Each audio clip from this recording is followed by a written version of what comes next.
नमस्कार दोस्तों, मैं रीना आपके अपने channel Reena kitchen and Indian blog से स्वागत करती हूँ। तो द्वादशी तिथि सबसे ज़्यादा खास मानी जाती है और 2 जुलाई 2024 को योगिनी एकादशी थी। तो एकादशी का व्रत का पारण द्वादशी तिथि को किया जाता है और द्वादशी तिथि में सबसे ज़्यादा खास मानी जाती है तुलसी माता की पूजा।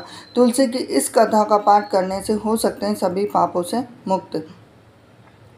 तो जो द्वादशी तिथि हिंदू पंचांग के अनुसार सबसे ज़्यादा खास मानी जाती है और इसके साथ ही इसमें अलग अलग द्वादशी आती है, जिसके अंदर क्षीर बड़ी द्वादशी, हरिबोधिनी द्वादशी, ये सब खास मानी जाती हैं।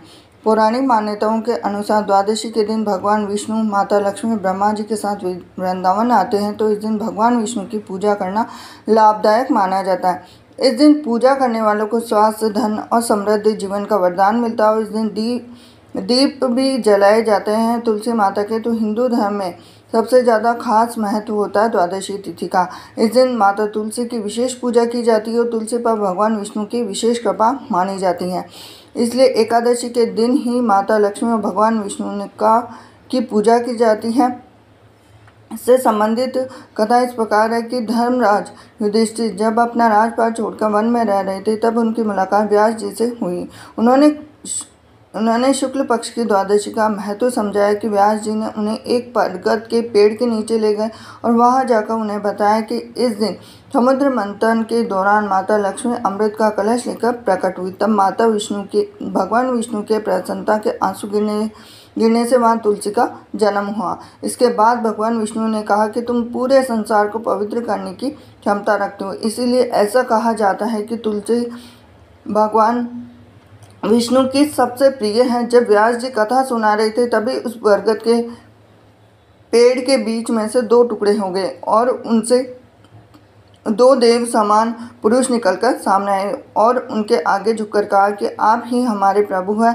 और उनमें से एक पुरुष ने बताया कि वो देवलोक से हैं। एक बार एक सन्यासी की तपस्या भंग करने के कारण उसे श्राप मिला था कि वो ब्रह्म राक्षस में परिवर्तित हो जाएंगे, और जब आप अपने भगवान विष्णु, माता लक्ष्मी और तुलसी की कथा कही, तब हम मुक्त हो गए हैं।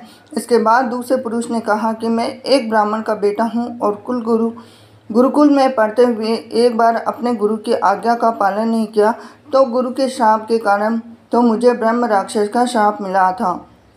आज माता तुलसी की कथा सुनने के बाद हम मुक्त हो गए हैं। इसके बाद वो दोनों ही पुरुष शुक्रिया बोलकर उस जगह से चले जाते हैं। इसके बाद व्यास जी अपनी कथा पूरी करते हुए कहते हैं कि जो भी इस कथा को सुनता है वो अपने सभी पापों से मुक्त हो जाता है और इस द्वादशी के दिन व्रत करने वाला और कथा को कहने वाले को सभी प्रकार के दुखों और कष्टों से छुटकारा मिल जाता है।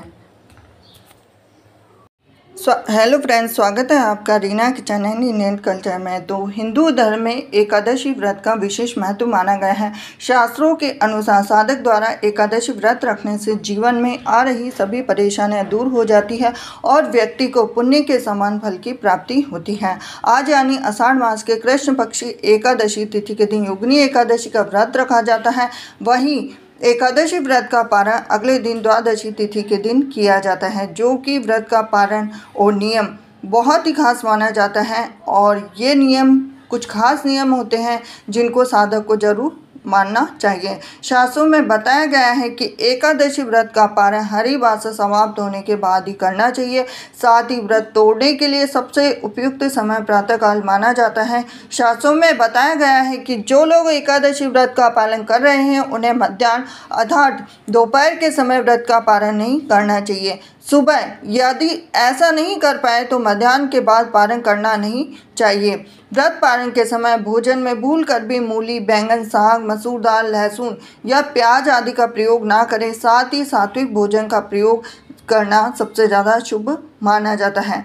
तो जो भी लोग एकादशी व्रत का पारण कर रहे हैं उन लोगों को मैं बता देती हूँ कि योगिनी एकादशी व्रत का पारण 15 जून को सुबह 5:23 से सुबह 8:10 के बीच शुभ माना गया है और इस अवधि में व्रत पारण करने से व्रत का पूर्ण फल प्राप्त होता है। व्रत के समय साधकों को कुछ विशेष नियमों का पालन जरूर करना चाहिए। तो ये थी खास जानकारी आपके लिए वीडियो। अगर आपको थोड़ा सा भी रोचक लगा हो तो वीडियो को लाइक करें, चैनल को सब्सक्राइब सब्सक्राइब करें, बेल आइकन प्रेस करें। तो ऐसी ही जानकारी के लिए मेरे साथ बने रहिए Reena kitchen and Indian culture में। तो मिलते हैं आपसे अगले वीडियो में। हरे कृष्णा।